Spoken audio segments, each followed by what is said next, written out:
Excuse me. Hi! Anyway. Where were we? Hello. We're back with the belch, apparently. All right, we're doing episode 31 now. We're on the second part of chapter 8, Shadow Crossing. We have discussed before how we take 2 pews of kids to church. And of course, it didn't last for very long because everybody started getting moving out, moving away. You're moving out of the hellhole. Yeah, it was pretty bad spot where we was at. We had a big flood one time. I mean, there was a creek outside there, and one side of the road was completely underwater. Wasn't there like a pond that happened like that? The road went like this, and the pond is right there, and the whole road was gone. It may have been, but over here it was just that creek, and a lot of people lost a lot of their pets, their chickens, their dogs. Lost a lot of had a lot of water damage. We knew the rain was going to be pretty bad, so we had left momentarily, and no, actually we were there. The water was up to the water had come up to the doorstep, right at the porch, the bottom of the porch. When we're fishing? And we looked out the side there and saw that the entire side, the other side of the road was just covered in water. It had rained. It was at night. Had a rainstorm at night, and we really couldn't go anywhere. And the water, that's as far as the water come up, because we was on the hill. Everybody else was on the bottom of the hill, so they were underwater. So there was a lot of water rescues, and once the water receded, of course they set to work on widening the creek so it wouldn't do it again, and they hadn't done it since that I know of, that I'm aware of. But they had to widen the creek so the creek wouldn't overrun its banks again. Like I said, the church thing didn't last very long. Everybody started leaving, and we started going back to work. And, work got in the way. But it did give me a sense of what I originally started writing poems about, and is demon fighting.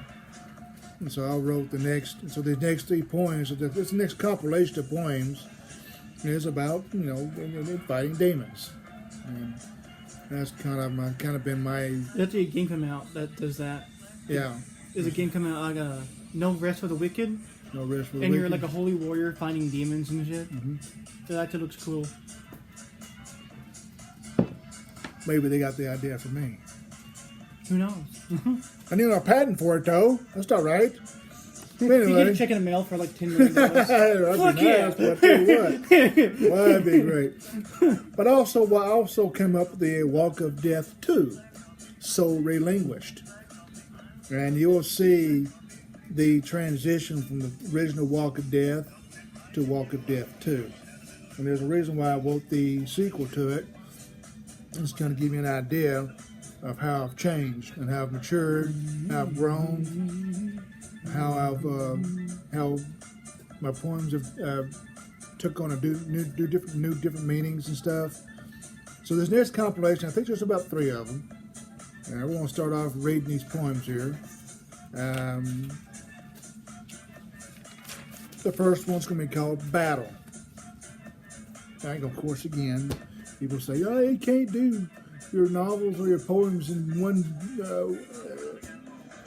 word." But battle of what? What are you battling? What are you fighting?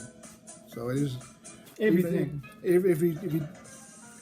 Even though it says you don't need to do stuff like that. You don't what you do. One word's an eye catcher. What are you battling? What are you fighting? Battle against what? Is it a war? Are you going to fight bad guys or something? What's it about? Well, you don't know what it's about until you read it. And of course, like I said, like a lot of my stuff, mostly in blank verse, and that's sort of my forte, is write blank verse, because I write poems in a story format. So this one's called Battle.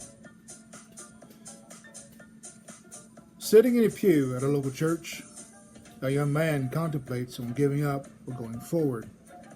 The choir sings with their hearts, and the preacher beckons sinners to come forward and release their pain.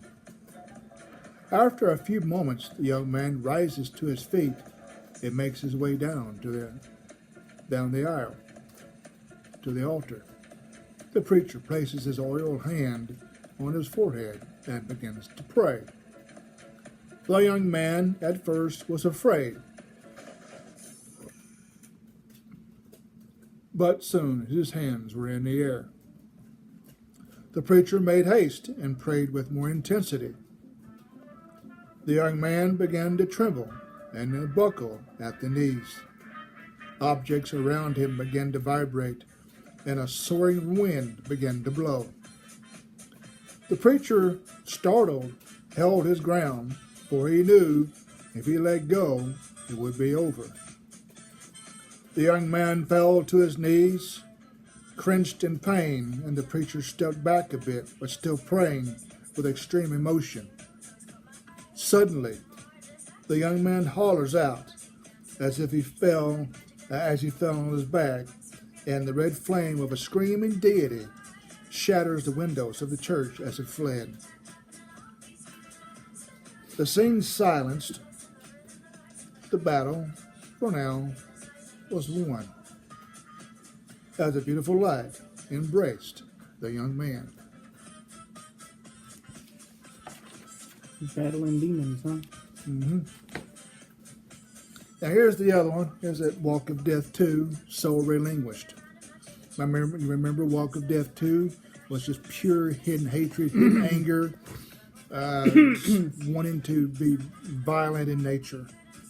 The reason this one's called Soul Relinquished, and well, this is why. In the woods, I walked slowly. In the road, I walked slowly.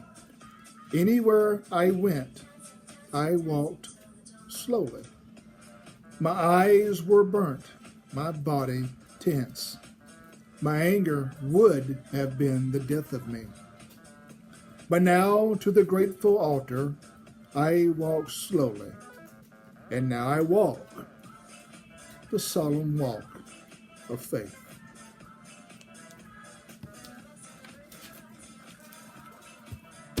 So that's the sequel to Walk of Death. Hidden anger, walk in faith. A negative to a positive transition. That's how it usually goes. Things have to get ugly before they get pretty. Exactly. And just because it got pretty there, it didn't mean it's going to stay pretty. You just, like I said, life is usually up and down. life is a roller coaster. You're going to get You some get ups the ugly, here, and then you get your reward. yeah, Ugly, and then Then reward. it's going to go down again here directly. Then it's going to go back up. Then it's going to go down again. That way down. I'm talking down. Then it's going to rise up a little bit. Then it's going to go down again. And that's the way life is. And you have to face life in that manner. You have to face life in a way that, when there's a bad spot, That it's not permanent. it's not permanent. Real survival. Something good's going to happen. Something positive is going to happen. But you can't sit there and dwell on the bad spot, because the bad spot just sits there. The more you dwell on it, the worse it gets. The worse it gets. You've got to move forward. You got to keep moving. You got to keep going. You got to keep stressing your soul to find better results. Power Surge is the next in this compilation. If you don't try to be better, you won't get that far. Exactly. And here's Power Surge. They were clapping thunderously and singing joyfully. The music was loud. Praising and worshiping till sunset, through the night, as day was about to break. Suddenly, a loud, blurry noise from above. The earth began to shake and to rumble. The windows shatter with the people saying, a bright light appears, blinding, gleaming. Then, as suddenly as the occurrence happened, it is silent, and the pews are now empty.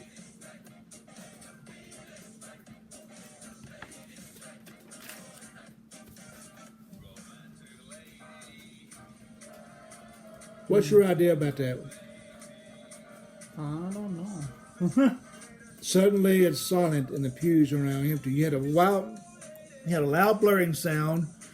Everything shook around The you. rapture? The rapture. Power surge. It's the rapture. It's the rapture. Like over here, they're singing, they're in church singing, praise God, hallelujah, and all that, and all of a sudden you hear this loud horn sound, loud blaring sound, it's like a horn. And then you see this bright light appears, it is just blinding, and all of a sudden, all the people in the church were just Gone. they're gone. It's the rapture. That'd be so disorienting if to be one of those people that get pulled up and just, what the hell am I? Well, it'd be even more disorienting for the ones that are left behind. It's the story. There's a book called, and a movie called Left Behind.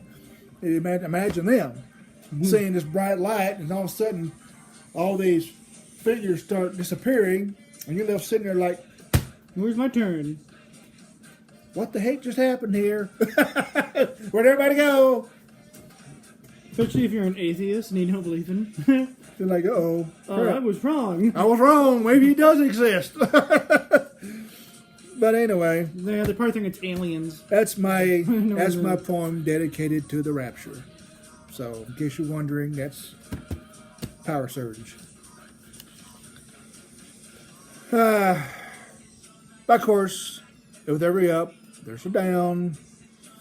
And of course, it was around Christmas time, and of course, our relationship has already been tumultuous as it is. And we were supposed to go to my mom's, but she wouldn't get off the couch. All she wanted to do is lay on the couch. And my mom was expecting us. My mother was expecting us to be there. And I pushed the subject. And the harder I pushed, the harder she pushed back. And she refused to move. But I couldn't let my mother down, and she was waiting to see me. So it ends up that we split up again for the third time. It didn't last long. It's only about 3, 4, 5 days. But they had Christmas dinner there, and it was kind of somber because I wasn't there. And the kids wanted me there, especially the girl, Heather, little Heather. I called her my little feather because she was light as a feather. And I went on to my mother's in a pissy mood. I was pissed off. I was mad. I was angry. I was irritated. And we exchanged gifts. And I refused to smile because I was that unhappy. I tried. Opened my presents, and I got Chris, Tim, Heather, and Joey's gifts for my mother. I put them in a bag, ready to bring them home. And we had our dinner. We ate, and I was at the little bar that they had, a little snack bar. I was sitting there eating my dinner. So I didn't like to sit down on the table or anything, so I sat on a little bar they had. And I had my dinner, and they had this big old giant 60-inch TV, big old box TV. This sucker was heavy. Yeah. That bitch was big. And they had a game. And they had fought this game for over a year. And this game, you would build a little city. And as you were building cities, these demons or these creatures would come in and attack your city. And you would have to fight the demons off in order for your city to continue to prosper. Then once you got the city fully built, you would go into a final fight with this particular demon, and they would destroy it. They would defeat it, and their city was saved. And you had to build 7 of these cities, little city-states, and battle all 7 of these demons. And they had done all that throughout the entire year. It takes a little while. I mean, you think about it, you're trying to build a city where you're constantly being attacked by this demon, with this horde, this demon, this horde, and this demon horde, this little army. And they were at the final scene where you had to fight all 7 demons at the same time, simultaneously. Fight one, in succession. And the 8th and final fight was against the master demon. It was the boss fight. So you had to fight through all 7 of these to get to the boss fight. You only have 3 lives. And throughout this conquest, building these 7 cities, throughout this conquest, you get special powers. You raise your sword, bam! You shoot little rays out from your sword, so you throw your sword. You have secret weapons. And these secret weapons are to be used on these different demons. All right. So we got a horde, we got a crowd around this TV. Everybody taking their shots at it. Some of them will get to the last demon, the master demon, and didn't get past it. They barely scathed him, and he knocked him out. He knocked this person out. Knocked this one by one. They failed. One by one, they tried to fight this master demon and these 7 demons, and they could not get through it. Some didn't get through the 7 demons. So they asked me if I wanted to try. I'm not a gamer. I'm telling you straight up, I'm not a gamer. But they gave me the controller. I said, okay, fine, whatever. What the hell else could go wrong? I was like I said, I was in a bad mood. I was upset. I was pissed. I was emotional. I was missing the kids.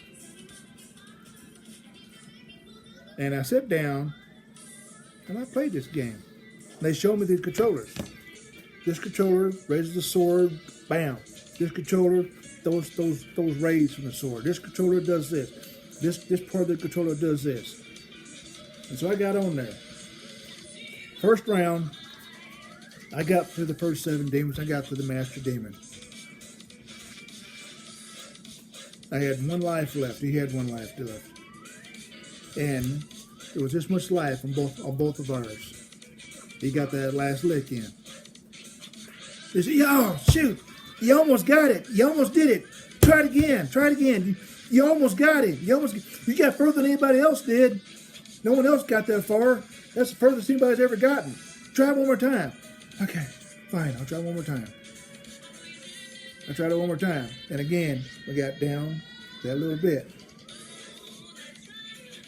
I got the last lick. And he started exploding. The screen exploded, the master demon. The whole house erupted and cheered. Yeah! I jumped up.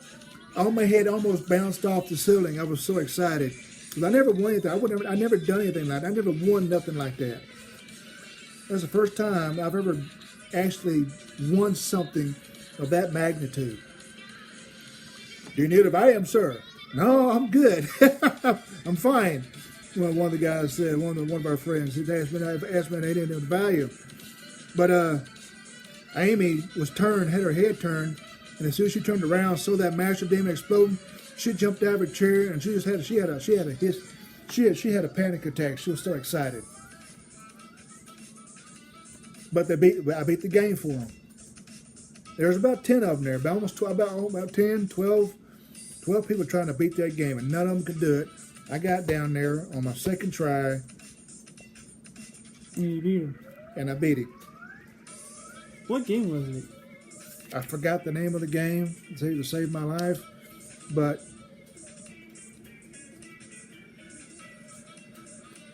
You just know it was a cool game. it was cool. And I watched them all year play. I said, "What are you guys doing?" "Well, we're building cities, we're doing this, blah, blah, blah." Every time I go out there, they're playing this thing, they're playing this game. And that Christmas, they had got to the last part of the game. And nobody could beat the last demon until I tried it, and I beat him.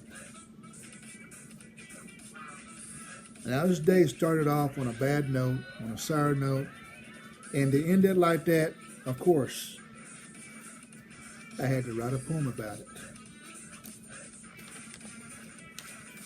The poem, The Conqueror, is about that game and how I beat it. Here it is.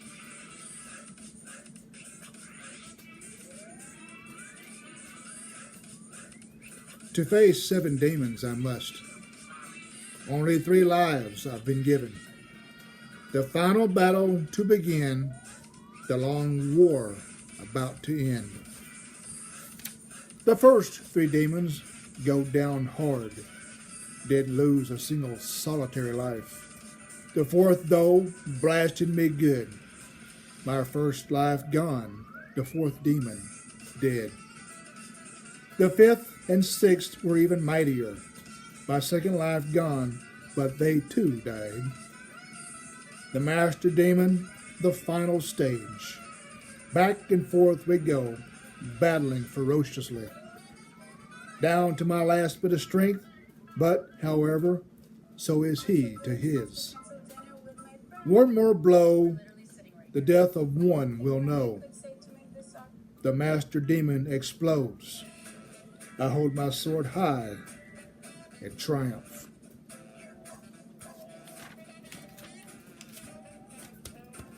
I like that one. Yeah, that was a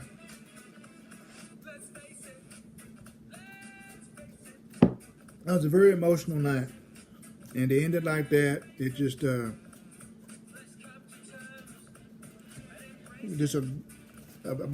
massive release of negative energy. It was just a massive release of negative energy. I was in a decent mood the rest of the night because of it. So I'm glad they taught me into playing it. I'm glad they taught me into finishing it off. And it is today the biggest win I think I've ever still. I don't think I've ever won anything of that magnitude before. It was a huge experience. It took me a while to calm down. It took almost 30, 45 minutes just to calm my adrenaline down. I was just so, and everybody was still in an uproar about it. It's just everybody was just, man. Do you know how long do you know how many times they've been trying to beat this game before I even showed up? This is you if you were a space ranger. I can believe it. Yeah, That'd be you. This would be Dada right here. that's me as a space ranger. He said. Big armor, big dude, big gun. I think they've been trying for over a week to beat this game, and they could not get past that master demon. And I went in there, and the second try knocked it out. This next poem, though, it's another story poem. My family has an immense amount of Native American blood: Cherokee, Choctaw, and we got Irish, strong in Irish. We're a mixture of different breeds. And so, by no surprise, I like the bow and arrow. I like the crossbow. The weapon of choice for me would be the crossbow. When you pull that thing back. Crossbow's actually pretty tough. I actually had one. I had a mini crossbow once, but the strings kind of broke on it, and I couldn't fix it, so I just tossed it. You could have gotten some string out of like a store. My cousins, they have strong Indian blood. They like to go bow hunting.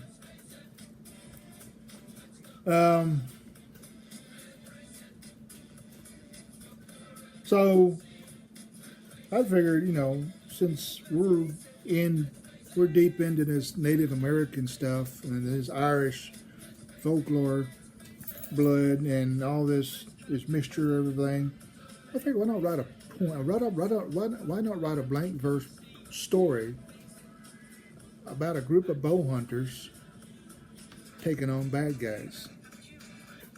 That does like a cool movie. That sounds like a cool movie idea.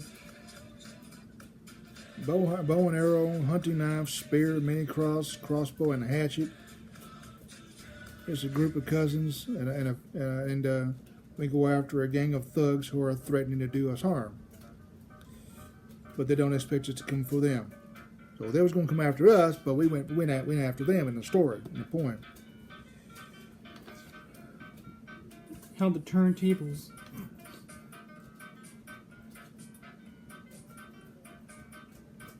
I wanted to do a book on it, but I think it better serves its purpose as a blank verse story. So, even though I want to do eventually do a screenplay on it, or a novel, I think the Bow Hunters as a blank verse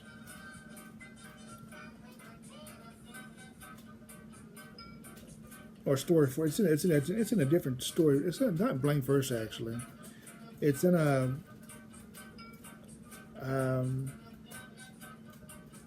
it's in the pentameter of a poem form, but it's actually a story. It's in a story formation. So it's not blank verse. It's actually in a story. It's actually in a pentameter formation stanza. But it's good the way it is, though. I like it. I think you might like it too. And we may end up wrapping it up with the Bow Hunters on this segment here. They dress in camouflage attire. Hiking boots are tied tightly. Faces painted in symbolic of war. Bows, crossbows, and many crosses detailed to the point of perfection. Spears and hatchets sharpened to a T. This season, they will not hunt deer. They will hunt for something new. An enemy that has come to town.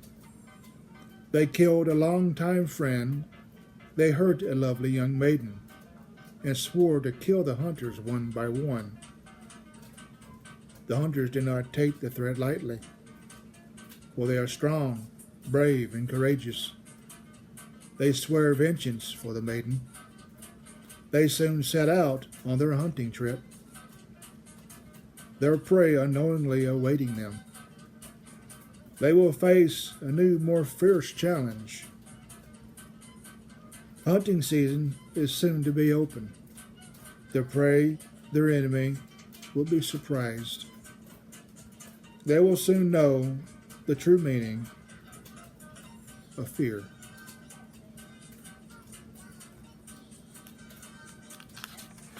And that, my friends, is the Bow Hunters.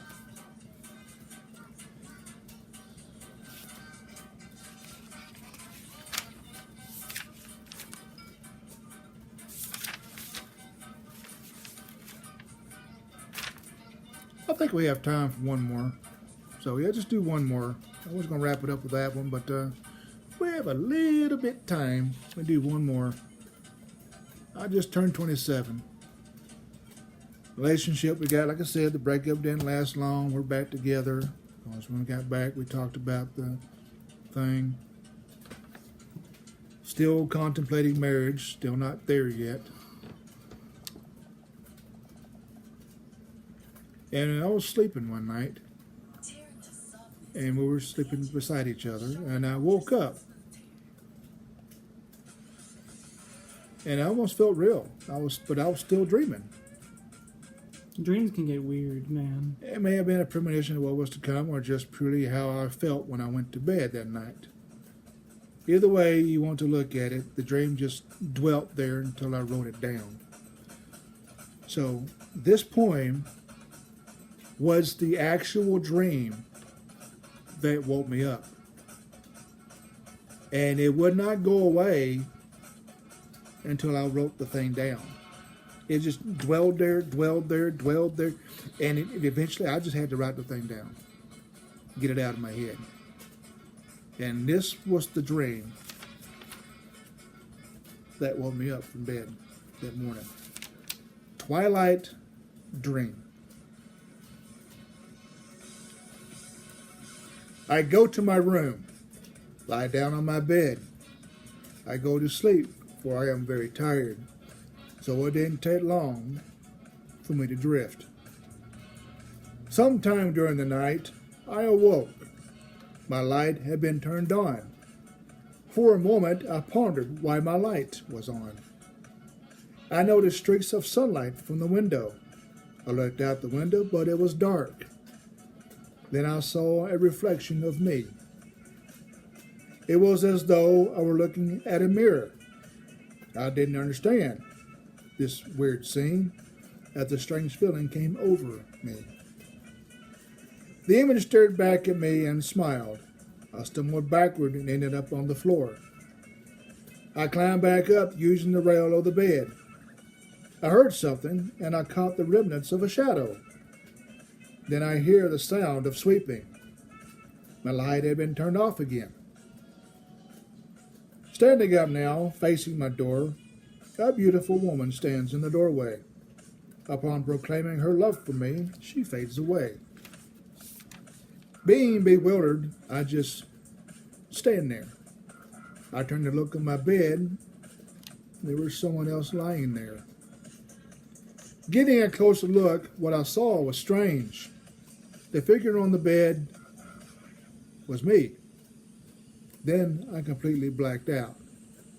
It was as though I was hit with a sledgehammer. I would fall onto the bed, back into my body. It was as though I were a ghost. A few moments passed by and the phone rang.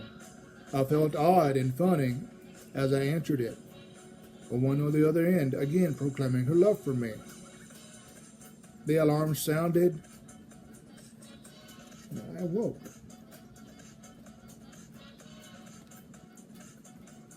An odd dream? That was an actual dream I had. I don't know how to interpret that dream, how to put it together. Maybe y'all have an idea how to put it together, but we ended on that one. Until next time, enjoy, and we'll have the next episode out for you as soon as we can. Take care. Take care.